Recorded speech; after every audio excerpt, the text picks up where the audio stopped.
Bom, bom dia a todos. Nós vamos falar hoje sobre nas Américas Central e do Sul, que é o caso de Cuba e Portugal. Depois do processo, né, da América Espanhola, os indígenas e os africanos do afrodescendentes. Então, olha só, pessoal, nós vamos falar sobre a independência do México, né? Então, sobre o processo de independência, né? Tanto no Haiti quanto no Peru, cada real, eles queriam uma coisa diferente com o processo de independência, né? Então, pelo fim da escravidão, né? Pela abolição da escravidão. No Peru, então, do trabalho. Fim da exploração do trabalho, né? E no México, os camponeses desejavam terras para plantar. Então, cada processo de independência teve uma causa diferente, né? E aí, no ano de 1810, aí na sequência, primeiro o padre Miguel Hidalgo, que é o padre José Maria Morello, né? E eles eram os líderes, indígenas, mestiços, trabalhadores pobres, e o lema deles era independência, ele um parágrafo aí, sobre a independência mexicana, tá? Viu, pessoal? No processo de deixar bem destacado, né, o que cada um, qual que é o desejo de cada um dentro do processo, de cada grupo, né, o que eles queriam, igual e sobre o México agora, né, e os líderes desse processo de independência. Os líderes aí no processo. Então, vamos lá, todo mundo marcou o primeiro parágrafo. Então, vamos começar. O movimento emancipatório, ele é um movimento de liberdade, vamos dizer assim, colonial, que chegou a tomar posse das suas terras. Com medo, né, que os crioulos se uniram em torno da coroa. Os crioulos eram os próprios descendentes de espanhóis, né? Eles eram desses grupos, alguns crioulos, eles estavam do lado dos espanhóis, porque eles eram descendentes deles, né? Em 1813, né, o padre Hidalgo, frente das reivindicações de emancipação, elas foram por parte da elite e da elite espanhola, né, aliás, dos crioulos. Então, o padre Hidalgo, ele foi capturado e fuzilado. Todos aqueles que lideravam os processos de independência, eles eram mortos das formas mais tortas que existem. A Letícia está falando aqui, ó. O áudio travou lá para ela. Letícia, olha só. Ela não está mais. Letícia aqui. Então, olha só, depois vocês podem assistir a gravação, que na gravação não aparece como travação, viu, Letícia? Que não aparece como travado, não. Então, pessoal, nesses grupos aí, dentro do processo, e aí a Cabridal, que liderava a independência no México, o processo de independência, ele foi capturado aí fuzilado. Então, aí nós temos a imagem, né, que mostra, ó, nessa imagem que está aí, pessoal, o padre Hidalgo, né, representa o líder da independência da verdade e uma folha de papel representando ele, no qual ele expõe, né, as suas processos. São ideias para a independência, né, ideias para a liberdade. Então, depois da morte do padre Hidalgo, né, as lutas imploraram, e dessa vez agora, né, surgiu similar, ou seja, um movimento parecido com o movimento que foi liderado. Esse movimento aí foi liderado pelo padre José Maria Morello. Então, depois de um ano, né, da morte, depois de um ano, surgiu um outro grupo liderado por José Maria Morello, né? Então, morto em 1815, né? 2 anos depois que o padre Hidalgo foi morto, 1815. Aí, o que acontece? A libertação do México, em 1821, com um líder chamado Agustín de Iturbide. Pode marcar aí esse último parágrafo, ok? Iguala, quando assinou o acordo de Iguala com o líder das manifestações populares, Agustín Iturbide, se autoproclamou imperador e não cumpriu com a igualdade de direitos políticos para os nativos crioulos. As elites crioulas derrubaram Agustín e proclamaram. Então, olha só, a proclamação da independência do México, ela veio em 23, mas o México foi libertado da Espanha por parte dos espanhóis, por parte da elite crioula Iturbide. Então, olha só, as independências na América, México, né, ele anexou a capitania geral no ano de 1821, um influenciando o outro, né? Então, nesse processo de independência, Províncias Unidas da América Central. Então, eles trocavam de nomes dos lugares para uma questão, juntavam um país com o outro na questão Bolívar e José de San Martín, os que são os libertadores aí da América. Eles desejavam a unificação do território, né? Depois, essa unificação passou a não existir Cuba e Porto Rico, né? Então, olha só, pessoal, a Revolução dos Estados Unidos aí, né? Os Estados Unidos temiam que, ao desmoronar o Império Espanhol no território de Cuba, capaz de controlar as revoltas e as... Assim, em 1898, os Estados Unidos declararam guerra contra que lutava desde 1868 pelo seu reconhecimento. A independência em Cuba, né? Ele começou a apoiar a independência. Ele não estava fazendo de graça, ele queria alguma coisa em troca, com certeza. Então, eles queriam alguma coisa em troca. Os cubanos, né? Eles começaram, os Estados Unidos de Cuba. Olha o que eles queriam, né? Então, os Estados Unidos acabaram derrotando, assinaram a Declaração de Independência de Cuba no ano de 1868. Porto Rico e Filipinas.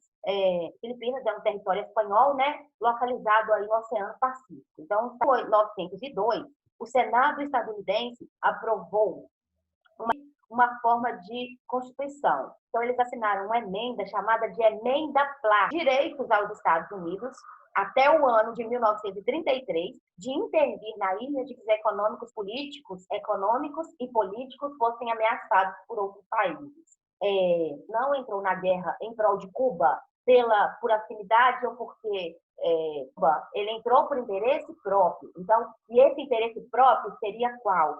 Né, a emenda Platt, né, que é o direito de intervir em Cuba sempre que os interesses políticos e econômicos. Porto Rico ainda pertence aos Estados Unidos até os dias atuais, mas não. Porto Rico pertence aos Estados Unidos, a ilha de Porto Rico, né? Mas não na condição de 1952 foi elevado à condição de Estado livre e associado. Só que é um Estado, ao mesmo tempo, Porto Rico está preso aos Estados Unidos. Então, pode marcar todo esse parágrafo, saber como que aconteceu a Revolução, como que aconteceu o processo de independência de Cuba e Porto Rico, né? E esse parágrafo, ele explica muito bem. Foi quase guerreou e venceu, né? Então, marca tudo isso aí. Deu a independência no Uruguai. Gente, olha só, os meninos que estão aqui, que demoraram aí para entrar, o caso do Natan, do Vitor, que entraram por último, viu? Eu disse que nesses processos de independência, vocês vão ter que saber os locais que nós estudamos, tá? Vocês vão ver isso lá nas atividades, nos exercícios. Então, olha só, Uruguai, um nome, Uruguai, ritmo, né? A banda chamada Banda Oriental, do Vice-Reino do Rio do Prata, eram os luso-brasileiros, os portugueses, né? Então, foi invadida pelos portugueses no ano de 1816. Então, eles foram liderados pelo general, guardem esse nome aí, José Gervásio Artigas, na área de Buenos Aires e sitiou Montevidéu, em 1817, expulsando os invasores. Tempos depois, Artigas, o líder aí brasileiro, né, que iniciou a invasão contra o Uruguai, tempos depois, Artigas, aliás, ele lutou, né? Eles foram liderados, guardar, circular o nome dele aí, tá? Então, ele liderou aí esse processo de independência, né?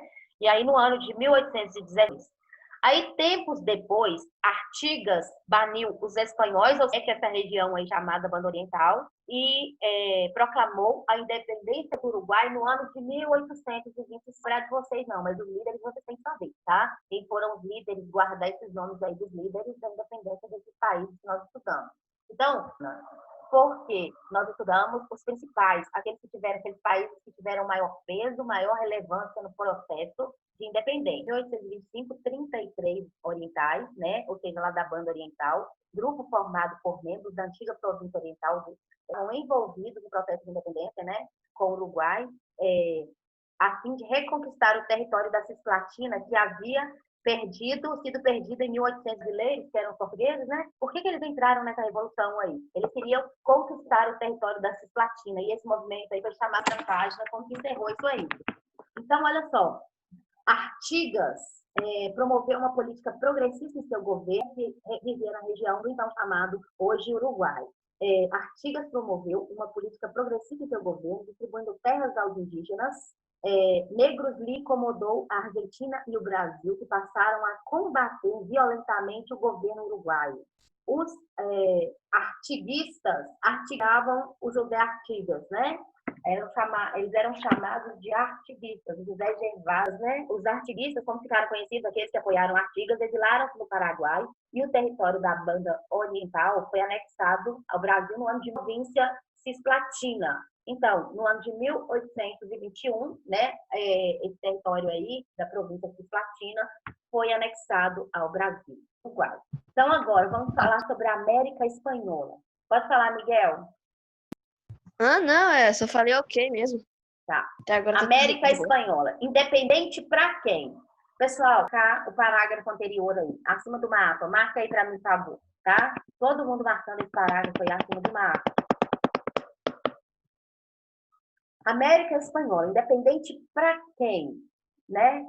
Vamos ver aí o quadro das independências. Depois vocês analisem direitinho. Olha só, não tem como, né? E outra coisa, vocês são a única turma ainda que estão na unidade 1, porque a unidade de vocês vamos passar para frente.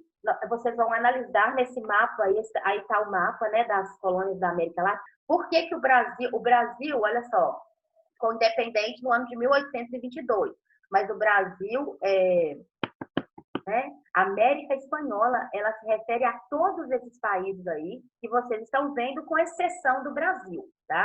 Aí tem aí as capitanias, os vice-reinos na legenda, né?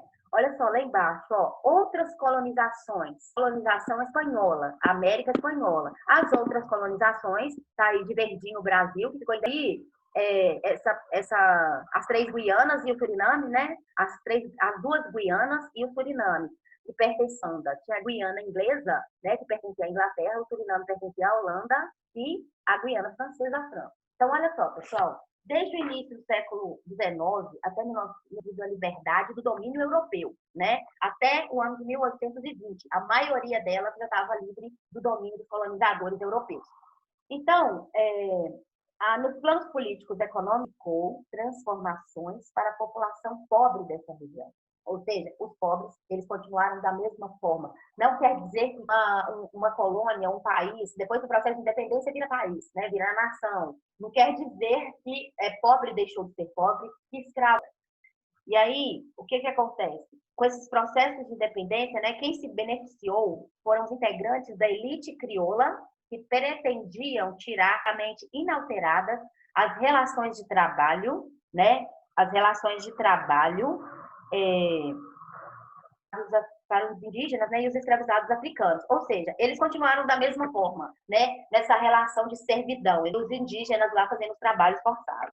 Então, apesar de elaborarem constituições, as leis, né, que regem, pessoal, a Constituição ela é elaborada. A Constituição é o quê? É um conjunto do país que passa por um processo de independência. O primeiro passo a ser tomado é criar um conjunto de leis, é criar esse conjunto de leis. Então, olha só, apesar de elaborarem constituições para as novas repúblicas criadas com as emancipações, né, herdados dos integrantes da Revolução Francesa e defendistas na América, não foram colocados em prática. Então, ou seja, tudo aquilo que eles lutavam, né, de igualdade, fraternidade, liberdade, né, esse processo, eles defendiam tudo isso, mas papel, né, somente nas lutas, porque indígena continuou sendo recolhido num cantinho, continuaram escravos, e vamos ver aí a situação dos indígenas depois da independência. Não significaram, cabe ressaltar, né, não significaram necessidades sociais para as comunidades indígenas que habitavam na região. Que eu acabei de falar, eles continuavam na mesma situação após o processo de independência. Então, os documentos de independência não pretendiam realizar alterações na forma de exploração do trabalho ou assegurar a inclusão social desses indivíduos, não as comunidades indígenas, pois estas estavam sendo desapropriadas, né? E em troca, olha só o que eles fizeram com os indígenas. Em troca, os indígenas receberam pequenos lotes de terra nos mercados africanos. Ou seja, é um absurdo, porque eles pegaram, né, os espanhóis tomaram as terras deles, aconteceu o processo de independência, muitos indígenas foram mortos, muitos, como vocês sabem, que o líder da independência peruana, que é o Tupac Amaru, ele era indígena, né? Então, muitos desses aí eram também descendentes de independência, então eles receberam o quê? O mínimo de terra, né? Um lote de terra, e para quê? Para produzir para os Estados Unidos.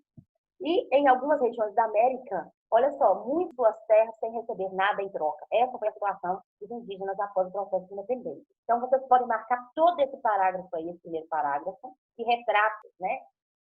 Então, olha só, os governos dos estados independentes realizaram reformas liberais, já que o objetivo principal das emancipações, né, das lutas pela liberdade, como eu já falei, era garantir a implementação de um modelo estatal que é mínimo, a fim de garantir o livre comércio e a ampla concorrência. Então, pessoal, olha só, outra coisa aqui que fala sobre os indígenas, né, uma coisa importante aqui, essas regiões da América Espanhola, eles lutavam, né? Não quer dizer que eles aceitavam tudo de braços cruzados. Então, eles lutaram e se organizaram tudo, eles foram aos tribunais republicanos, né?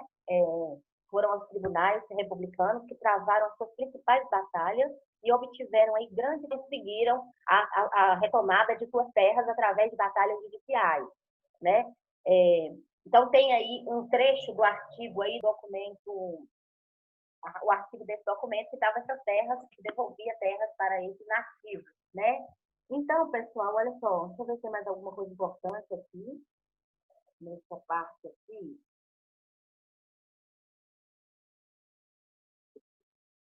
Tem aqui, ó, olha só, lá no finalzinho dessa unidade.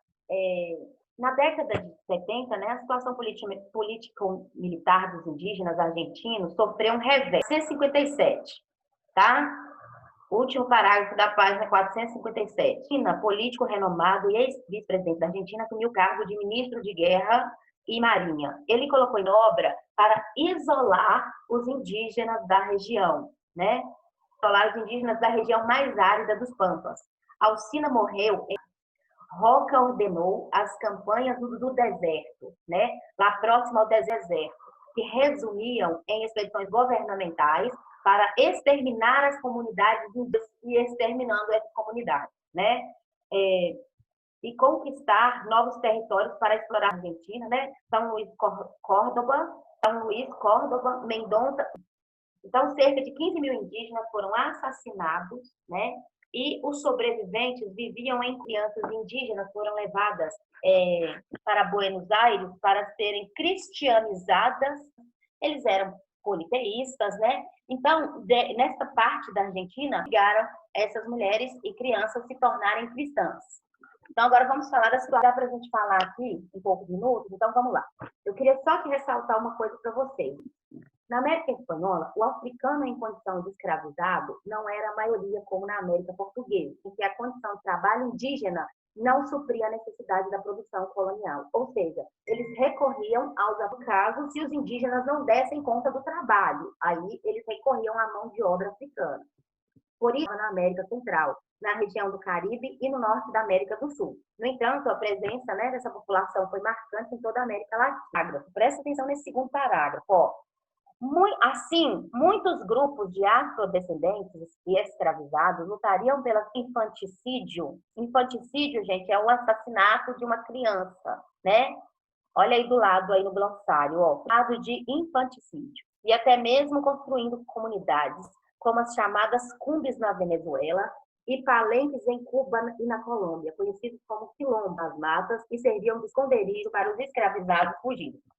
No sul da América Espanhola, ou seja, na portuguesa, o processo de independência não significou o fim da escravidão, mesmo quando conseguiram, em acompanhada de uma política de integração do afrodescendente à sociedade.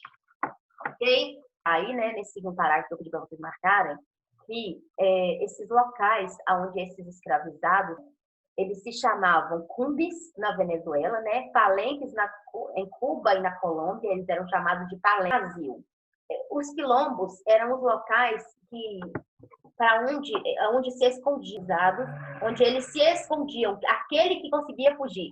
Se fosse capturado, ele morria de tanto apanhar, né? Se ele conseguisse, se ele fosse capturado, melhor, aqui estou falando no caso dos quilombos aqui no Brasil, era melhor morrer do que ser capturado. Por quê? Um africano torturado cruelmente até a morte. Então, aí alguns que conseguiam fugir longe. Então, pessoal, aí tem uma linha do tempo, aí embaixo, né? Espanhola e no Caribe, só referente à escravidão. Então, vamos acompanhar aí, ó, a Revolução do Haiti. Então, são domingos. 1794, né, no Haiti, 1823 no Chile, 1826. Esses foram os anos que a escravidão foi abolida nesses países, tá? 1829 no México, 1833 nas colônias britânicas, né, como Jamaica, a Inglaterra, a escravidão terminou neste ano de 1833. Em 1848, nas colônias francesas, né, todas as colônias que pertenciam à França, foi o caso do Haiti, e na Colômbia, Equador e Panamá, 1853 na Argentina, 1856 na Venezuela, 1863 nas Colômbias holandesas de Curaçao e Suriname, da Holanda, nesse ano aí de 1863, 1873 em Porto Rico, Cuba. E aqui no Brasil, a escravidão, ela terminou no ano de 1808. O Miguel mandou uma dúvida, não sei se foi o Miguel, foi o Iago, professora, a não fui eu. música do Fui eu que mandei um e-mail pra senhora Foi você. perguntando o que a gente ia fazer no negócio da música lá do Olha Bob só, Marley. eu vou mandar essa música para ele, porque a gente não tinha terminado a unidade, tá? Agora, essa videoaula, que eu vou colocar essa aula aqui lá no YouTube, tá bom? Vai encerrar, ouviu direito, cocheando, pode colocar lá no YouTube, vai estar lá. Eu só faço de devolução, tá? Lá no início eu estou sabendo só abrir uma aula. Então, como eu precisava gravar, eu fiz essa aula pelo Zoom, ok? Quer gravar. Beijo pra você.